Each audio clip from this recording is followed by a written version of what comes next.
I'm Ryan Milliken from Hardway Performance, and you're listening to the Diesel Power Podcast. I'm Dimitri Miller with No Zone Diesel. This is Anthony Reams from XDP. Jaron Holder from Holderdown Performance. I'm Corey Willis with PPEI. I'm Drew with D&J Precision Machine. I'm Pinky. And you're listening to the Diesel Power Podcast. Diesel Power Podcast. And you're listening to the Diesel Power Podcast. The one and only Diesel Power Podcast.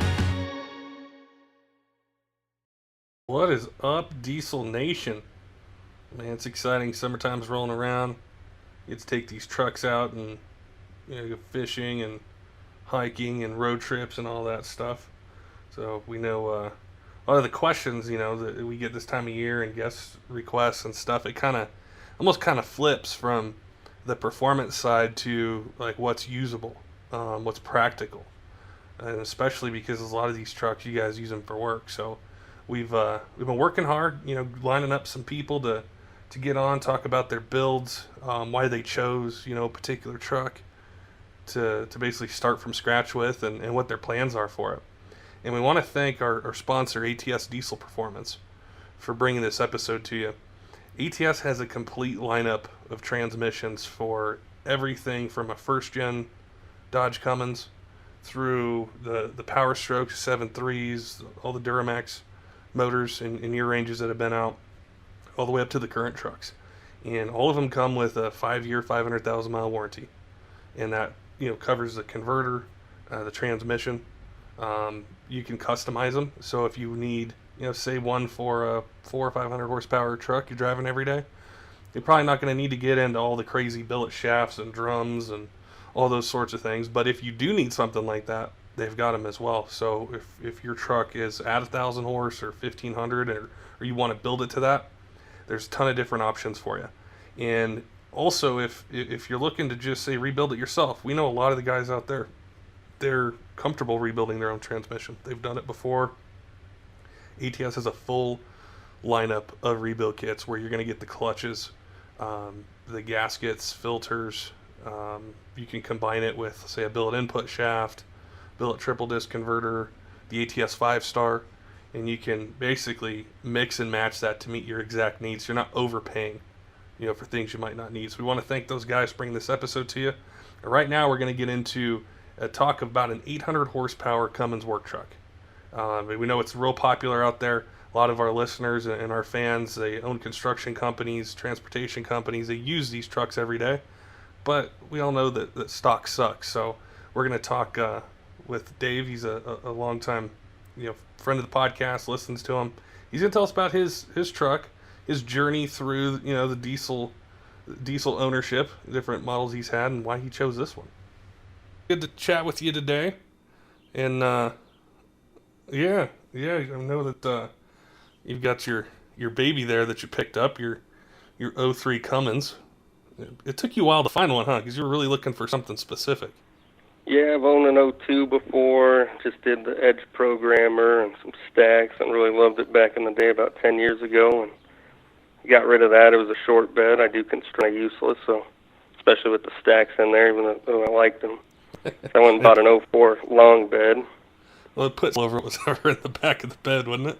Oh, yeah, it would shoot out chunks. It was fun, but, it wasn't the right vehicle for doing construction work. But I did buy the 04 long bed and equipped that one. Had a programmer on that too. It was nice. I ended up selling that and buying a Duramax, a long bed Duramax. What year was it? It was a 2015. Ooh, the new body style. Yeah, it's kind of nice, but it was, deep in my heart, I'm a real Cummins guy, so I felt a little yuppie, so I had to sell it. And found myself a 03 black long bed. It took me about 6 months to find, and getting ready to do some work to it. It is hard to find a black long bed because most of the time you think of a long bed, they're like work truck, they're white, and then to find, especially like those 03, early 04 models that are, in good shape, that give you a platform to build on, and do some stuff. No, exactly. That's what I loved about it probably the most. It was hard to find, had a little bit of damage on it, but I fixed that and Linex the front grill and bumper and bed and got it looking good and lifted it, and not too high, but did a 6-inch lift, and now it's time to do a built ATS transmission and get it going. Nice. And it's funny you mentioned about construction. Is a lot of the guys that I talk to or call in or send us messages, they're in the construction field. Either commercial or just doing tons of different things. Could be paving. Do you see a lot of that out there? Just a lot of construction guys gravitate towards a diesel truck for what they can do and. Yeah, I think they need it. I do general contracting, and everybody from a plumber to a roofer to a tile guy, loading a pallet of tile, 2 pallets of tile, or towing it full of lumber. You need that power, and most of these guys, including myself, we pretty much live in our trucks. So it's to have something enjoyable, throw a little power into it. Do you see, what's always kind of fascinated me is in different parts of the country, it seems like certain brands are more popular. I think probably Cummins the most popular nationwide, but in your area where you're at, do you see more Cummins, more Power Strokes, more Duramaxes? Are they all kind of about the same out there? Yeah, most of these guys, I think they don't have too much brand loyalty. It's usually who the newest body style and what year they're buying it, right? Most of these people, we usually buy a new truck every 3 years. So I know about everybody with my company went and bought the GMC Denise, but now that's the old body style. So now we got everybody's wanting to buy the new Fords, and so it's just they just chase it, and you got to do tax write-off. So the price is always at least fair for the business owners and upper management type guys, and they're always asking me why do you stay with your truck? I'm it's the baddest ass platform you got. And they're simple too. It's just there's no DEF tank, there's no DPF, there's no EGR on it. They're pretty simple, for being a common. Exactly.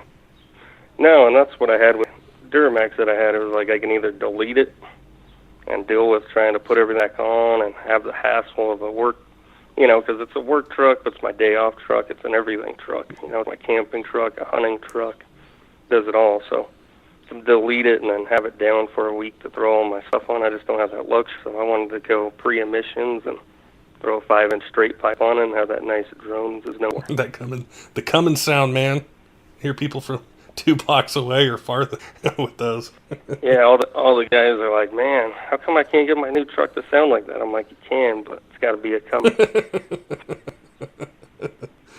You'd mentioned hunting. And we get to delete all that emission shit off it, too. Yeah, you had mentioned hunting, and that was another thing that a ton of the diesel guys are into. It's outdoor stuff. It could be fishing, hiking, camping, those sorts of things. But a lot of these guys that call in, they plan their trips, and they might go in state, out of state, but they love it. Well, and here in Colorado, there's just not much you can do. You can't have an F-150 and put a 10,000, 12,000 pound trailer on, drive up the passes at 70 miles an hour, pull off on hook, get your and then 4-wheel drive a little bit and load an elk in the back of your bed and drive it out. That's a luxury that a diesel gives you. Do you do, is it elk hunting?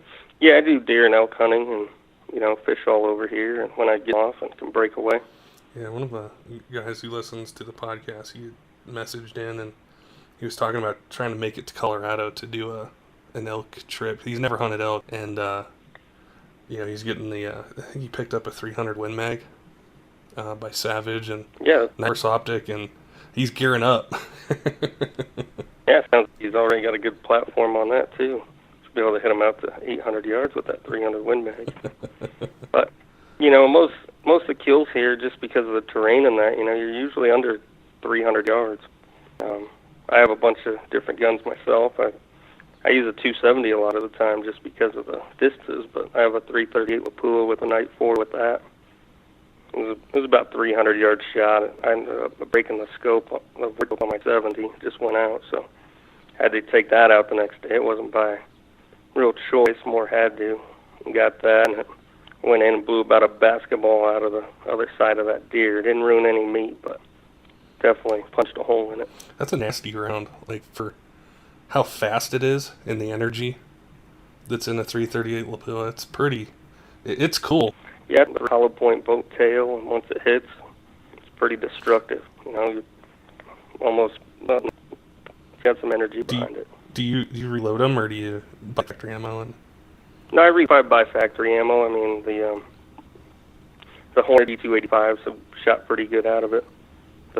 But yeah, say for yourself, or for how you shoot or what you want it to do, with some experimentation. And the 270, you just load them kind of basic, and they shoot a little more accurate, but it's fun. It gives you another hobby when you got time, something to fuck with. Yeah, have some fun with. You'd mentioned, picking up an ATS for your truck, and they have. There's so many people who know the ATS brand, as they've been around for, over 25 years now, or close to 25 years.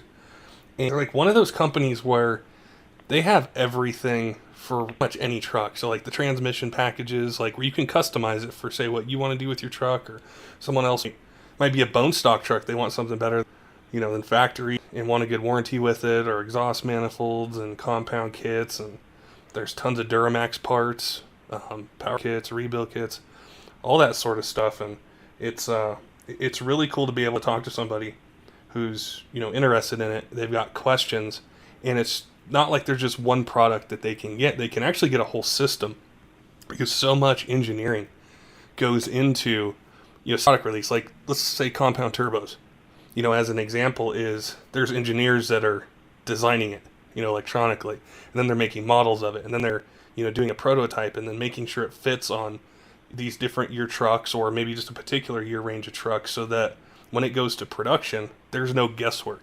Is this going to fit? Is this not going to fit? Am I going to have to go to the hardware store and get something? So, they've really stood the diesel market. And especially for the newer trucks, like we talked about earlier with the new Super Duties and the 6.7 Power Strokes and everything else, to offer pretty much any diesel guy parts for their truck for lowering, better power, kind of all that stuff. So, when you're looking at your truck, what were some things that you wanted, out of a transmission? Say if you're like, what kind of power level you building it to? Did you want something that could do a little bit of everything, or what was the thought process when you were starting to investigate transmissions? Yeah, kind of for mine, being out in Colorado definitely makes it nice that they're in the same state, and I can get it installed by them, and kind of just drop it off, and they can make it a little less hassle for me, which I definitely appreciate that. But I also know they got a good product, so that I've liked for a long time. I wanted to do the Stage 6, no particular way. I'm not going to be drag racing or anything like that. I also, I want to be able to tow, not worry about it. I want to be able to do a boosted launch when I'm messing around on my day off, not worry about it. But I only wanted to build mine to about 750, 800 horsepower, and just have something super reliable. I was thinking about running their 4000 and their 6500 turbo as a twin set. That's one of the things too, is like, especially on the 4-speed, 47 and the 48 RE transmissions, is there's not much of a difference between, say, an 800 horse setup and one for more, and it's just really the intermediate shaft being built and the materials the shafts are made out of. So it's like, if you're gonna do it once, why not just have a little extra insurance? Maybe you want to build it to 850. Maybe it accidentally hits 850 or 900 or something one day, or you're just like, what, I want triples on it, or I want bigger injectors, and you've got that transmission to handle it. Exactly, yeah. I don't want to have to pull it out. Like I said, downtime on the vehicle is pretty important to me, so I look at the kind of the cost between a 6,000 and a 10,000. That could be the cost of a couple jobs just during the week of, or even during a couple weeks of just having to pull it out and rebuild one. And that's what I really like about ATS, one, being local, to just the flexibility with the stages. What led you to the compound route, say, first, like a big single turbo? I think it's just being in altitude here at, just in the cities, 5280. So, and like I said, I go a lot of hunting trips and pull trailers. I didn't want to have a hard time spooling a turbo or get it rolling and then have to back it out on a pass and then have a hard time lighting it up again. So I think the twins just offer real good versatility here. That's true. Especially like there's no weak point to them. Like, big singles have come a long way. Like, so at lower elevations, they can work really well, even for towing and taking to the track and stuff. But once you get up to 8,000, 9,000, 10,000 feet, you really see the difference in, say, trying to get an S475 or an S472 going versus a compound setup where you've got two turbos, working together, one at the lower RPMs, one in the mid to high RPM range, and just giving you that all-around, performance. Oh, exactly. Like I said, being here and then running maybe like some 150 or 180 injectors, and I think that'll help with probably do the twin fuelers a little bit after that, see how I like that. You're going to love those twin fuelers. Those things, like how quickly the throttle response difference, you're going to love it, especially if you say don't have them to start and then you add them and you can feel the difference in what they do. They really help, not just with power, or atomization of the fuel, but just that throttle response, how quickly you get the turbos going. Even, like that compound kit is going to spool quick, but it's going to be even faster with that twin fueler kit. Yeah, I think so. That's kind of everything I've read about it, too, and really wanted to do it from the transmission back. I wanted to do the aluminum one-piece drive shaft, the fast fuel system, kind of get all that maintenance stuff kind of geared up, new hoses, all that good stuff from the underneath forward, and probably run a Titan tank. And, like I said, I hate filling up. I can go through 30 gallons of gas in half a week driving around town in the city, so it'd be nice to have that 60 gallons, get that done, and then I think the next one's going to be air, probably do the intercooler and the turbos, and I really want to run a head. Been looking around at those. Yeah, we were talking about that before the podcast a little bit, those D&J Precision heads, which are really nice. They do a ton of work to them, and I mean, they've got it geared up too, so even though, they're not near Colorado, they've got the cores there.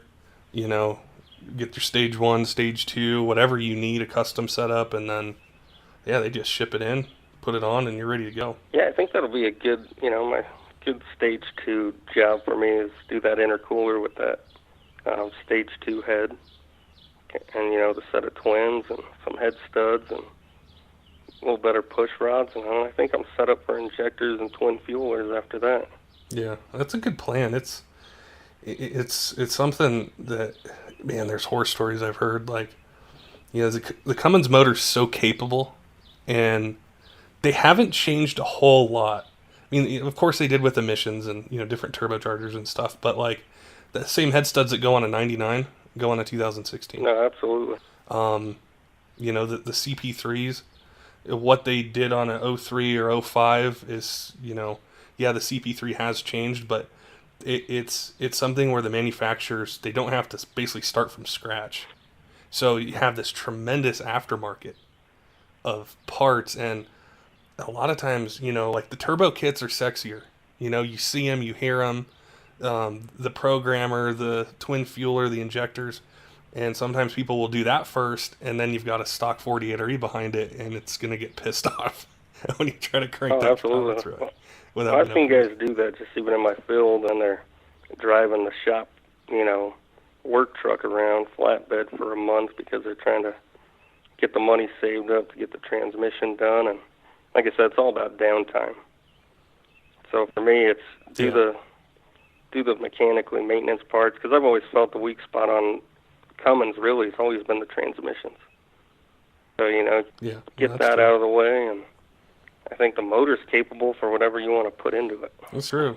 I mean, especially on those 03, 07 motors, is make a ton of power on them, without having to really dig into it.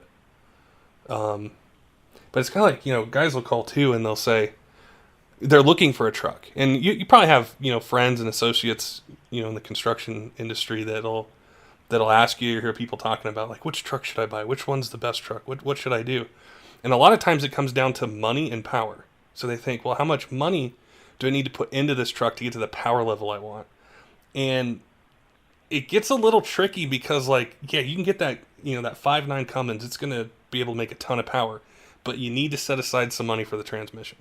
Versus, say, a Power Stroke, like a 6.4 or, just even 6.7 Power Stroke, is the transmissions on those are so strong, I guess, if that's the right word, just out of the box, that they're not having to buy the transmission first, but when they want to get to, a certain power level, that's when the motor build's going to come in, the billet rods, or, just some of the other things that are more expensive, and they basically all end up being about the same price when it's all said and done. It's just where do you want to spend the money? You want to spend it on the motor first or on the transmission first, or both? Absolutely. Like I said, I had a buddy that had a same year, 2015. I think they're LMLs, right? Yeah. He was asking me the same thing. He's like, "Why'd you buy that?" I was like, "Well, they sell a tranny tune for a stock transmission. You get maybe 525 to 550 at the wheels with a programmer, and you delete it." And he lives up in Conifer, so you don't have any emissions. So I was like, "For you, it's a great truck." Because most people I don't think have a concept. I'm kind of thinking of it from another area, more from a construction zone than from, performance side.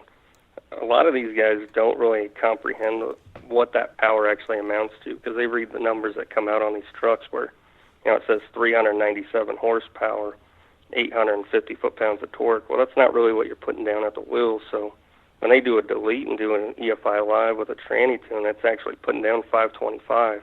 They're really more than satisfied. Yeah. So I'd be the wrong guy to mislead them, like, hey, do this 800 horsepower stage 6 Cummins build. They wouldn't know how to handle it. They'd hate their truck probably. Be too much. Yeah. Where I've been into it for a little longer, and I kind of like both sides and tinkering with it, and that's what kind of made me step away from the LML. Yeah, the Duramax platform, I had an LMM, and I loved the truck. Like, it rode nice. It was something I really liked to drive around. I loved the looks of it with the newer, kind of body style, and definitely like the 15, 16, 17 body style. But when you look at, you pop the hood on something and you want to put a turbo kit on or something, you want to work on it. It's just so simple when there's that inline six there with, in general, plenty of room on either side, to get to whatever you need to get to. It's just, I think that's what appeals so much about them is they're great motors. They're advanced. You can do whatever you want to them, but they still kind of have that old school workability where you can do pretty much anything on your own in your driveway. Well, yeah, and that's just what's never changed about Cummins. I have another buddy that he lives up in Vale, does a lot of work down here, and he was getting killed up the passes, and the old DPF started to clog on him. He had to pay Dodge to replace it, and then he had the same problems again. He was getting into limp mode and all that, and he's not required for emissions, so he asked me, and I did a delete for him. This was a couple years back, and once we did that, his truck never went into limp mode again, and it looks exactly like my 0359 pretty much. Once you get that EGR and that out of the way, all the Cummins motors look the same pretty much. It's just what turbo setup you're running, and, what air intake, but pretty much the motor platform's the same. 6.7, 5.9, little variances, but still an inline 6. Nothing's too much changed besides that displacement. You think you'd ever one day want to have a project drag truck where you find a regular cab, long bed, 4-wheel drive or 2-wheel drive or something, and just you don't drive it on the street, you just take it to Bandamere or to different tracks and just have fun with it?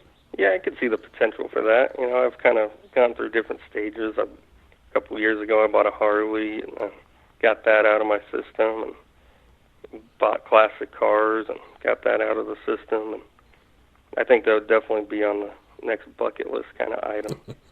It's fun to take them to test and tunes. Or you can even take your daily driver work truck up there, Well, yeah, that's kind of the idea. You can get into a little bracket racing with that, about 750, 800, and see where I can time it out at. Yeah. Get good at launching it. And that's really what leads me to that stage 6 more than, say, stage 4 or 5. Just having everything billet, but being able to drive away and go to work the next day, That's what I loved about mine is, it was never like the 6.7 Cummins I had. It was never, going to be on a magazine cover or something, but it was just a quick daily driver. And every Wednesday I'd go to test and tune. So I'd leave work, drive up there, air down the tires, race 4, 5, 6 times, whatever it was, drive down to the bottom of the hill, fill the tires back up, drive home. And it was just the consistency and getting to learn the truck, like how it would launch, where I needed to launch it at. how to balance the pressure in the tires, playing with the transmission tune and the engine tuning a little bit, trying different stuff. It was so much fun just to get it consistent where, pretty much I knew what it was going to do, and it was just fun. It was never something I did for money or anything like that. I just had a blast. That's what got me hooked on it. Yeah, absolutely. Well, like I said, I mean, even from my end, with that O2 and just throwing a programmer on it, and I know some people think it's obnoxious, but when you're 19 years old and you blow a big black cloud out of your truck, you think it's the coolest shit in the world, And that alone just made me hooked on it. So then, obviously, you get older and develop and find out what you really like and what routes you want to go. And, there's just nothing you could go race, come down, load a bunch of drywall or doors into your truck, deliver it, get it dropped off, get a job started, go pick up a trailer, go drive up, go fishing, come down. You know what I mean? There's nothing out there. Yeah.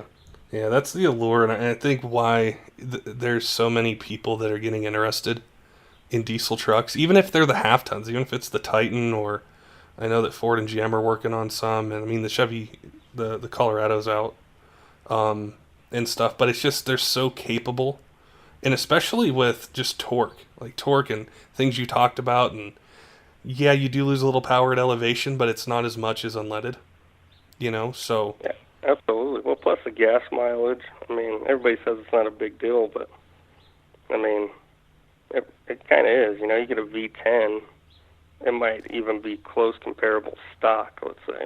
Probably 100 foot-pounds of torque short. You can get 8 miles per gallon. Yeah. You can get any stock diesel is going to get you up around, at least 16 and plus. So. Well, especially in construction, fuel costs, all that kind of stuff, it's going to factor into different parts of a business, with building something out or just your time and, your operating expenses. So the more efficient it can be on fuel, the better it's going to be. Exactly. Yeah, and like I said, you could really dog down a unleaded vehicle just with a simple pellet, or they squat too low. I've seen guys at Home Depot and stuff try to load a pallet of bricks into their F-150 or something, and, the bed is it's all bottomed out, the overloads aren't working, they can't tow it home, they got to take, 2 trips and 2 pallets, where, especially on the newer trucks are already kind of set up with the overloads, and, they got better payloads than the older ones do. But if you just add a simple overload leaf spring to even my gear, some airbags on it, you could throw 2 pallets in there, and you're fine. And you don't lose the gas mileage. You might lose 1 mile per gallon, but that's a big difference compared to unleaded. Yeah. No, that's cool. It's going to be fun to see your build come along and chat with you again and see how you like it. After phase 1, and then when you're on to phase 2 and you're doing the motor and the twin turbo setup and all that stuff, and get your perspective. That's one of the things that is really hard for, say, truck guys who haven't done any of that. They want to know. Well, what was it like when you did the transmission? What was it like when you added the Smarty or, the HP tuners or, all these different things? What can I expect? What did you see? Especially working the truck like you do. They're going to want to know that, because it's not a pavement princess that, never tows anything or never has anything in the bed. So that's something that a lot of people are going to want to know, how you felt about it, what you noticed, how you liked it. And then when you do the fuel in the air, what's it like going from 500, 530 horse to 800 or 750 or 850?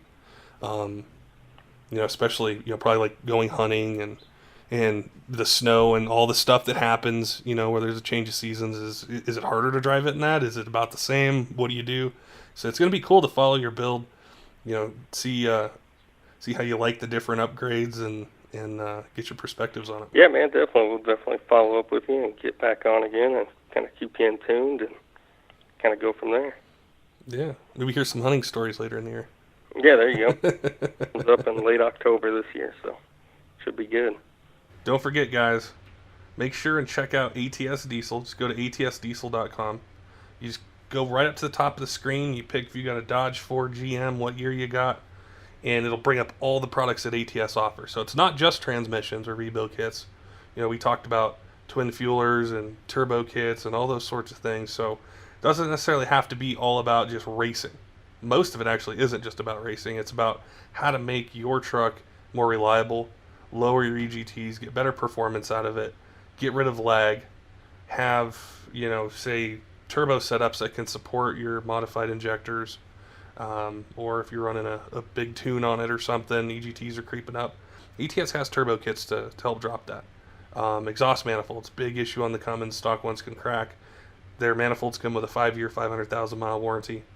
And then, of course, the twin fueler kits, which are really popular. It's a really nice kit.